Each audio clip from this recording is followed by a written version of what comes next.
Hi guys, welcome to amtech। तो यहाँ पर मेरे पास आ चुका है Vivo Y300 जो कि Vivo की तरफ से लेटेस्ट लॉन्च है। तो इस फ़ोन का आज हम एक करने वाले speed test comparison Redmi Note 13 Pro के साथ। तो चलिए स्टार्ट करते हैं वीडियो को।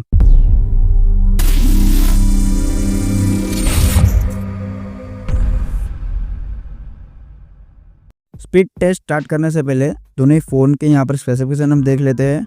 Vivo Y300 की बात करें हम, यहाँ पर हमें 4 Gen 2 4 नैनोमीटर बेस्ड प्रोसेसर मिल जाता है। पर हम Redmi Note 13 Pro में देखें तो Snapdragon 7S Gen 2 4 nanometer based processor हमें मिल जाता है Redmi Note 13 Pro में। नेक्स्ट एंट्री स्कोर कंपैरिजन करें दोनों ही प्रोसेसर के तो 4 Gen 2 में हमें 4,20,000 के अराउंड मिलता है स्कोर और 7S Gen 2 में हमें मिलता है 5,80,000। तो ये काफ़ी बड़ा यहाँ पर डिफरेंस है इन दोनों प्रोसेसर के बीच में स्कोर का। और दोनों ही प्रोसेसर के गीगाहर्ट्ज देखें तो 4 Gen 2 में 2.2 गीगाहर्ट्ज के साथ आता है और 7S Gen 2 में 2.4 गीगाहर्ट्ज के साथ।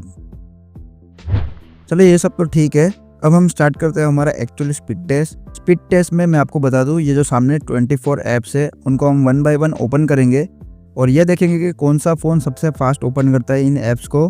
तो चलिए स्टार्ट करते हैं 1 बाय 1। और हाँ दोस्तों, अगर वीडियो अच्छी लगी तो वीडियो को लाइक और हमारे चैनल amtech को सब्सक्राइब जरूर करना।